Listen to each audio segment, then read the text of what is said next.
Bueno, Nicolás Márquez escribió La máquina de matar, biografía definitiva. Nicolás, gracias por venir, ¿eh? Muy amable por la invitación, No, gracias. por favor. ¿Por qué biografía definitiva del Che Guevara? Tiene un juego de palabras. Por un lado tiene la soberbia de decir, bueno, no hay más nada que hacer. Acá está todo lo que se puede hablar del Che. No hay más para decir. Claro, Es esto. eso es una exageración personal que tiene que ver con el marketing. Ok. Pero la realidad es que es mi tercera biografía sobre el Che Guevara. Yo publiqué una hace 10 años, que se llamó El Canalla, que fue muy vendida en su época, y después publiqué otra en Chile. Y digo, bueno, a los 50 años es la última que voy a hacer. Es mi definitiva versión. Después de haber estudiado muchísimo, viajado mucho, y digo, bueno, acá es mi trabajo definitivo. Acaban de cumplirse 50 años después de la muerte, ¿no? Exactamente. 50 años, murió en octubre del 67 en Bolivia. ¿Quién lo manda a matar? ¿Fidel Castro? Yo creo que Fidel Castro lo abandona, lo deja librado a su suerte. Él le entusiasmó a Guevara lo suficiente como para que se encaminara en esa aventura. Para que salga de Cuba. Claro, Y él manejaba Cuba como quería. Para encaminarlo, bueno, anda, El Che Guevara le molestaba a Castro, ¿no? Le molestaba. En la última etapa le molestaba mucho. ¿Y por qué? Porque se produce un quiebre importante entre este matrimonio, entre Castro y Guevara, después de un episodio mundial que fue la famosa crisis de los misiles, cuando la Unión Soviética pone misiles en La Habana apuntando a Estados Unidos. Que esos misiles finalmente se retiraron.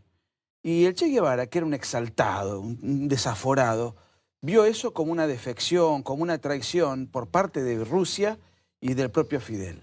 Él quería ir a la Tercera Guerra Mundial, esto lo explicitó él. Entonces, a partir de ahí, él tuvo un desencanto y empezó a coquetear con el otro gran bloque comunista de la época, que era el bloque chino, que se disputaban el liderazgo a su vez con la Unión Soviética. Tenían su propia interna. Y entonces los propios soviéticos veían a Guevara como una especie de agente chino en una isla que ellos financiaban. Y era un personaje ya molesto, desmarcado de la estructura moscovita. Y Fidel Castro finalmente... O sea, Fidel decide jugar a fondo con los rusos. Absolutamente. Y el Che quería jugar a fondo con los chinos. Exactamente. Okay. Exactamente. El Che primero estuvo encandilado con los rusos hasta que conoce Rusia. Y como el ídolo del Che era Stalin, y sus cartas personales las firmaba con el seudónimo Stalin II. Esa era la admiración que le tenía. Pero ¿qué pasa cuando...? ¿El Che se creía el Stalin II? Él firmaba con ese seudónimo como una suerte de homenaje a quien él admiraba, ¿no? Stalin mató más gente que Hitler. Sí, claro. O sea, digamos, no es Nunca se habló de ese genocidio. Muy poco. Porque es de izquierda. Los genocidios de izquierda tienen... Si el de izquierda mata, está bien. Son disculpables, Claro, son... Exactamente. Bueno, el libro negro del comunismo le atribuye a Stalin 25 millones de muertos, ¿no? Cifra que sería la segunda más importante del siglo XX, porque la primera sería atribuible a Mao Zedong, Claro. que era el otro amigote del Che Guevara, con quien el Che empieza a generar amistad. Cuando se produce la Revolución Cubana y cuando el Che Guevara era el protagonista, Rusia estaba siendo gobernada por Nikita Khrushchev, que era un moderado para el contexto, y que dentro de la Guerra Fría quería ir a una coexistencia pacífica. Por eso los partidos comunistas de la época en América Latina no se plegaban a apoyar las guerrillas de la época. Tenían como una estructura más burocrática, más administrativa, y eso al Che Guevara le reventaba. Él era un talibán. ¿Por qué la máquina de matar?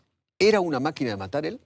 La máquina de matar, si bien el título tiene un rasgo sensacionalista, es una frase de Guevara, una frase histórica de Guevara, publicada en el diario Granma, el diario oficial de Cuba, en el año 67.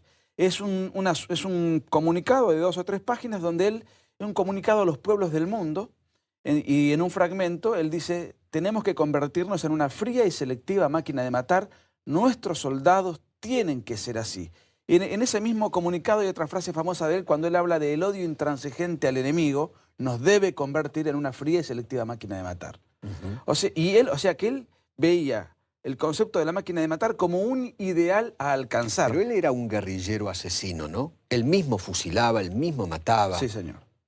Absolutamente. Y lo curioso del caso es que la inmensa mayoría de sus fusilamientos, o de sus homicidios, o como se los quiera llamar, no son en combate. Porque en el combate, bueno, son reglas del juego. No, eran homicidios a sangre fría. Por ejemplo, él tenía una particularidad que lo hace un personaje particularmente, valga la redundancia, interesante, que él anotaba todo lo que hacía en su diario personal. ¿En serio? Por ejemplo, en el diario... Hoy maté a 4. En el diario Sierra Maestra, él confiesa y cuenta con detalle técnico, porque escribe como un perito, porque era médico. Claro. Tuve que terminar con este problema, pegándole un tiro, la bala penetró en el omóplato, perforó tal tejido, en fin. 14 homicidios, y esto no lo digo yo, lo dice el Che en su diario personal. A eso se le atribuye a nuestros 13 homicidios en un poblado en Santa Clara, pero estos son episodios menores. Lo más complicado en Guevara, lo más impresentable en la biografía de Guevara es cuando se produce la revolución, y entonces ahí él pasa a comandar un campo de concentración para exterminio de disidentes famoso, que fue el campo de concentración en La Habana de La Cabaña, que era una fortaleza militar. Bueno, ahí se le atribuyen de puño y de su propio... materialmente él dispara y asesina a 165 disidentes. En total... A sangre fría. Gente colocada en un poste a ejecución, sin ningún riesgo, digamos. En una revolución... O sea, era una máquina. Él mismo era una máquina de matar. Más allá de que él diga, nuestros soldados tienen que ser una máquina de matar. Él mismo era eso. Él era su anhelo y creo que lo alcanzó. Es muy impresionante que este terrible asesino esté en las remeras de miles y millones de jóvenes en todo el mundo, ¿no? Como si fuera un gran tipo. Yo creo que hubo, después de que Guevara muere, hubo como 2 etapas en cuanto a la imagen de Guevara. Primero fue la herencia de las guerrillas de la década del 70, que fueron máquinas de matar. O sea, tomaron a Guevara en su versión bastante real, bastante auténtica, porque la muerte era muy cercana. Es decir, los libros que él había escrito, los crímenes que había cometido, las justificaciones a esos homicidios la tomaron los montoneros, sobre todo el ERP en Argentina, Claro. Era más guevarista, y las guerrillas de América Latina en general. Esa imagen bastante real que tanto daño generó en todo el continente, y en el caso que nos ocupa, con secuelas que todavía duran en Argentina, a partir de los años 80 y 90 se fue diluyendo, y hoy el Che Guevara es un personaje muy travestido. O sea, ya no es visto con esa crueldad, con esa dureza, sino que hoy es visto como un personaje ecológico, multicultural, el ícono de las marchas gays, el ícono del pacifismo transnacional. Hoy es un personaje que se utiliza para cualquier... Qué raro que los gays justamente lo tengan como un ícono, ¿no? Porque tanto Fidel como el Che y todo lo que es, digamos, la legislación cubana es muy dura para con los gays. Bueno, el primer campo de concentración para rehabilitación de homosexuales no era para exterminio, sino rehabilitación, lo creó el Che Guevara en la península de Guanacaviles. Porque para el Che Guevara los gays, los homosexuales eran enfermos.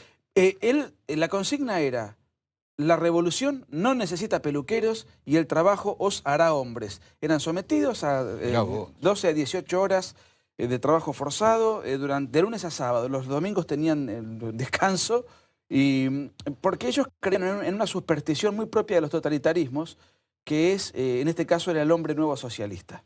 El hombre nuevo tenía que ser una máquina de acero, un tipo entregado, como viril. Los nazis, un ario. Un ario, pero socialista. Era el superhombre, digamos, pero en clave marxista. Tenía que tener cualidades dentro de las cuales la homosexualidad no tenía lugar. Y se suponía que la revolución y la dureza de la revolución y el trabajo forzado en los campos de concentración iba a convertir ese defecto. Esto se mantuvo en Cuba durante mucho tiempo. Recién en el 2010 Fidel Castro pidió disculpas. Una sola cosa más. Sí, claro. No era algo propio de Cuba. El artículo 121 del Código Penal soviético castigaba la sodomía, claro, con 5 años de trabajo forzado en los gulags, y en China, en el año 97 recién se derogó el delito que castraba a los homosexuales. Es curioso, 25 años después, en todas las marchas de género, los partidos de izquierda van a la vanguardia. Es increíble, es muy, muy increíble. Recuerdo en uno de los libros del Tata Joffre, él muestra una foto del Che Guevara con traje. Debe ser una de las pocas fotos que se lo ve con traje, ¿no? Cuando él fue como diplomático, ¿no? ¿Te referís a una que está caracterizado de una manera muy irreconocible? Exacto, irreconocible. Claro, con traje. Pero en realidad esas eran misiones clandestinas. Él no iba como Ernesto Guevara de la Serna. Exactamente, tenía un pasaporte falso, ¿no? Falsificado. Él, por ejemplo, cuando fue al Congo fue con un nombre específico. Eso. Cuando fue a Bolivia fue con otro apodo, con un pasaporte fraudulento. y simulaba ser un empresario uruguayo, porque él ya era un delincuente internacional en plena Guerra Fría, estar Claro. exhibiéndose, y efectivamente eran caracterizaciones muy bien logradas. Incluso le deformaron la mandíbula, le deformaron los dientes, lo hacían pasar por un hombre mucho mayor de lo que era. Che Guevara es un personaje que murió a los 39 años de edad. Muy joven. Muy joven. Nació en el 28, murió en el 67. Muy, muy joven. Acá encontré la foto, mirá. Venite acá un segundito, mirá. Esta es la foto. Es muy impresionante. Está justamente con Fidel. Ahí la ves, mirá. Exacto. ¿Ves? Saco, corbata, sombrero, unos anteojos. Y está con Fidel. Y Fidel le está entregando el pasaporte. En ese momento. Eso fue previo a su última aventura en Bolivia. Eso fue previo a su última aventura en Bolivia. Esto indica también que Fidel lo quería fuera, ¿no? Que no.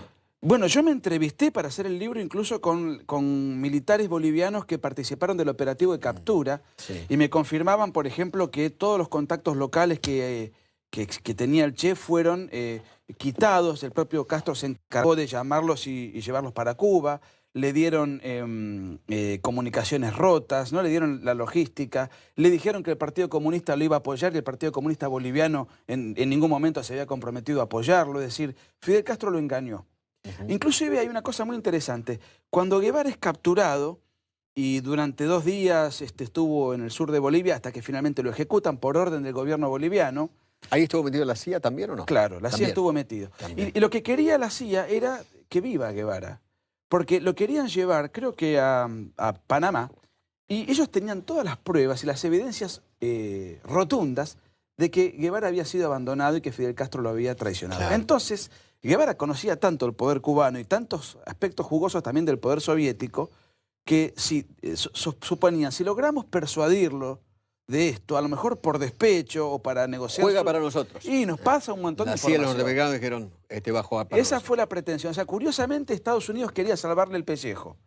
Y tuvo una especie de tironeo, de tensión con el gobierno boliviano. Y el gobierno boliviano se puso firme, la CIA finalmente respetó. Dijo, no, este es un mercenario que vino a invadir a mi país, con cubanos, a atentar contra un gobierno... Claro, los bolivianos no querían que les pase como en Cuba, ¿no? Pero además hay un dato interesante, Eduardo, que no se suele decir. El gobierno boliviano acababa de ganar con el 66% de los votos. Claro. No era una dictadura fascista, era un gobierno popular, guste o no. Y este personaje viene con mercenarios cubanos a imponernos un sistema y mató en Bolivia, él y los suyos, 49 bolivianos. Soldados. No se sabe mucho, ¿eh? 49 en total. Entonces nosotros vamos a aplicarle la medicina que le corresponde. Eso fue lo que hizo el presidente René Barrientos y al día siguiente el Congreso Nacional Boliviano, con el voto unánime, condecoró a Barrientos por la decisión tomada. Es muy impresionante. ¿Qué más dice el libro? ¿De qué más va el libro? Y el libro abarca muchos aspectos, aspectos de la psicología de Guevara y aspectos del pensamiento de Guevara. Por ejemplo, en lo psicológico, ¿qué destacarías? Mira, yo te diría que Guevara era un aristócrata venido a menos, empobrecido. Él creció siendo... Bueno, era una familia importante acá en la Argentina, ¿no? Era descendiente de 2 virreyes, Uno había sido virrey de Nueva España, donde hoy es México, y por parte de su madre, Celia de la Serna, había sido descendiente del virrey de la Serna. Pero era un aristócrata empobrecido. Entonces él creció siendo el pariente pobre en un mundo de ricos. Eso lo resintió mucho. Su asma también lo conflictuó, le dio un gran arrojo voluntarista. Él era un gran voluntarista porque si bien tenía un asma que lo limitaba, él creía que con la voluntad podía sobrepasar cualquier adversidad.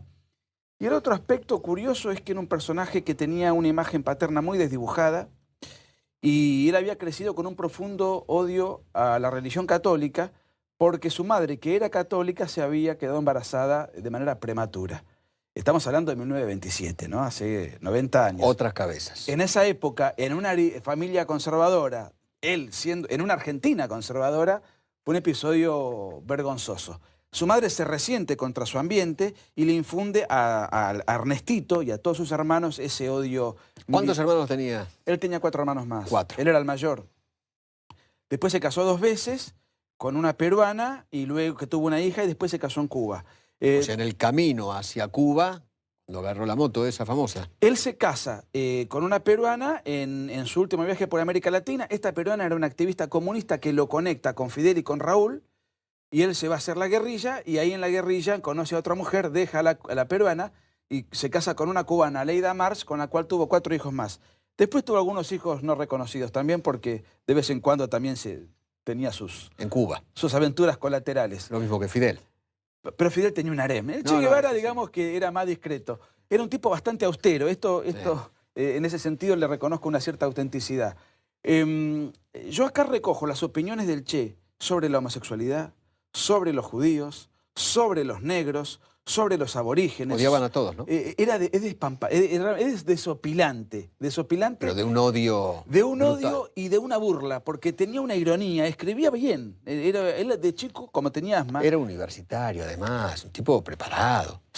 tenía buen francés y además él había pasado gran parte de su infancia sin poder hacer deporte. El rugby fue Exactamente. su deporte frustrado y estaba mucho tiempo en cama por el asma. Leía muchísimo. Y se nota que ha leído, porque cuando vos lees lo que él escribe con elegancia, escribe con buena pluma, con sorna, muy burlón, muy despectivo. Un tipo, por algo el Che Guevara es el Che Guevara, porque con todas las características negativas que tiene, y yo lo critico de punta a punta, si uno analiza a otros guerrilleros, Santucho, Firmenich, Claro. Tiro Fijo, Claro. el fundador de la ETA, que no sé ni quién fue, no son conocidos. Y Guevara, habiendo sido un fracasado porque nunca ganó un combate, ha tenido otras características que le han generado una épica que le permitió trascender y seguir trascendiendo, ¿no? ¿Me esperás 2 minutos? Por supuesto. Ya venimos. Hablemos de los RAM, que ¿Cómo está con tanta vigencia. ¿Quiénes son estos personajes? Mira, nosotros habíamos escrito un librito con Agustín Laje que se llama El libro negro de la nueva izquierda. Acá está. Y ahí está. Que fundamentalmente habla de ideología de género, pero tiene que ver con lo que me estás preguntando. Nosotros sostenemos que la izquierda necesita del conflicto. La izquierda, en paz, en armonía, en un ambiente de buena convivencia, no tiene razón de ser. Ajá. Y si no hay conflicto, lo tiene que fabricar. Entonces, en los últimos 25 años aparecieron expresiones de conflicto que antes no existían. Y siempre busca violencia, siempre busca heridos, y si puede conseguir un muerto, mejor. Y necesita el conflicto y lo Exacto. tiene que inventar. Exactamente. Por ejemplo, ahora está el conflicto, el feminismo, en el momento en el cual las mujeres son presidentes de cualquier país de Exactamente. Occidente. Son Ahora, líderes. líderes, ministros, el 33% de la población occidental, que digamos, la mujer egresa un 33% más que el varón. Sí. Estamos en el patriarcado. Bueno, la primera gran marcha indigenista se llevó adelante en 1992 en América Latina, la encabezó un narcotraficante que fue Evo Morales. Antes de 1992, el indigenismo era un tema inexistente. Exactamente. ¿Por qué aparecen todas estas expresiones de conflicto? Porque en el 92 la Unión Soviética deja de existir. Tenemos que inventar nuevas causas, feminismo. En el 90 cayó el muro. Exactamente. Claro. Tenemos que fabricar nuevas causas, feminismo, indigenismo, ecologismo, LGBT, multiculturalismo. Tenemos que buscar nuevas formas de conflicto.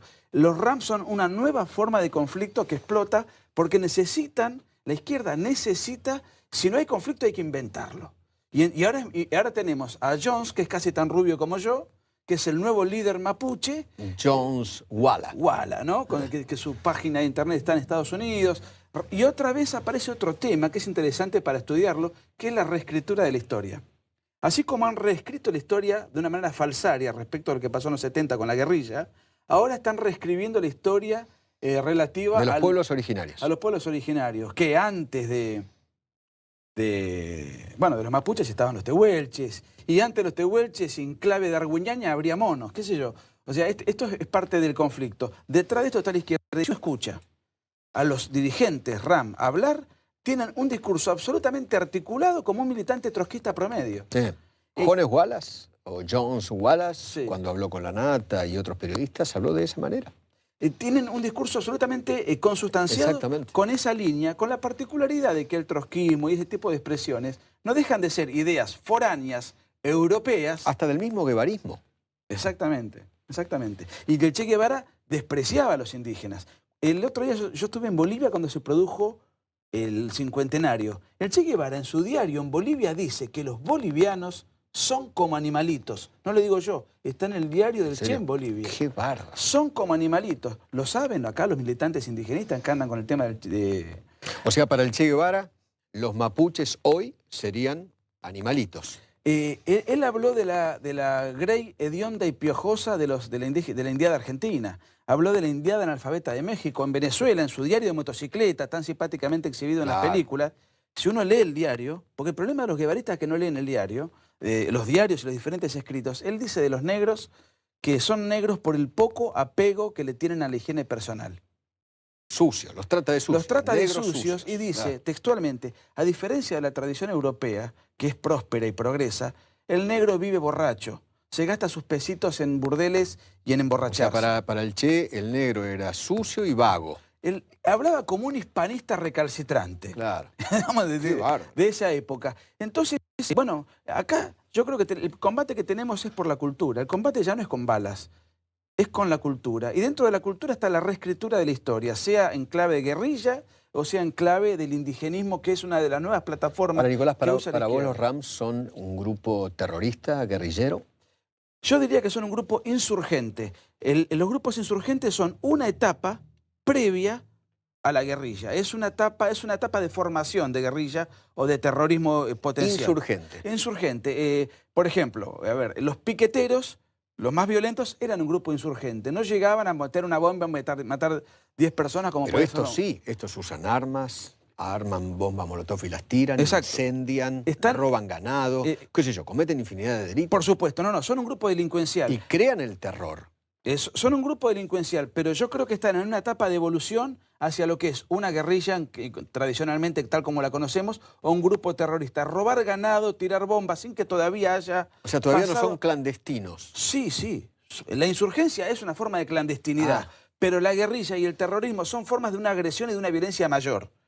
Yo creo que hoy los calificaría como un grupo insurgente al cual, si no cortás de cuajo la situación, la evolución de esto va a derivar en guerrilla o terrorismo. O sea, en los muy poco tipos que tiempo. hacen ejercicio prerevolucionario. Exacto. Van midiendo cómo va reaccionando el poder. Te pongo un ejemplo. O el Estado, digamos. Te pongo un ejemplo. El ERP nace formalmente como guerrilla en el 70, pero se venían preparando en insurgencia desde el 67. Claro. O sea, hay una etapa de formación. Si esto no lo detectás a tiempo, bueno, en un corto plazo vamos a tener guerrilla y terrorismo como la vieja usanza. Erpianos todavía tenemos, digamos, disfrutando de ser diputado. Por ejemplo, Tumini. Tumini es erpiano y él está orgulloso de haber puesto bombas y tirado tiros y qué sé yo, ¿no? No, hay una asimetría de la indulgencia. Yo estoy en las... Agradezco a las Fuerzas Armadas que hayan ganado la guerra contra la subversión, independientemente de que hayan cometido graves tropelías. Gravísimo. Gravísimas. Pero creo que, dadas las circunstancias... Robaron bebés, torturaron. Eso no se puede bancar. Mira, yo no voy a reivindicar los hechos que no se pueden reivindicar. Pero acá hubo una orden militar, hubo una orden de un gobierno constitucional, hubo una guerra popular y prolongada, hubo una guerra que los guerrilleros generaron. La guerra se produjo por el efecto de acción y reacción. Los militares salieron a la palestra porque el Estado argentino estaba siendo agredido. Ahora, todo eso desde el punto de vista jurídico y desapasionándome de toda cuestión ideológica, fue indultado, amnistiado, prescripto. Yo creo que los 3.000 militares que están hoy presos son presos políticos. Es ilegal que estén presos. De la misma manera, si hoy quiero meter preso a Tumini por los infanticidios que cometía el ERP, yo no... O Vaca Narvaja. Cualquier guerrillero de la época, yo mismo creo que no deberían estar presos, como tampoco deberían estar presos los militares, por un análisis técnicamente jurídico, ¿no? Querido, te agradezco mucho, Nicolás. Gracias por Gracias todo. por haber venido. Gracias. Muy amable, gracias. A usted lo espero el próximo jueves. Muchísimas gracias.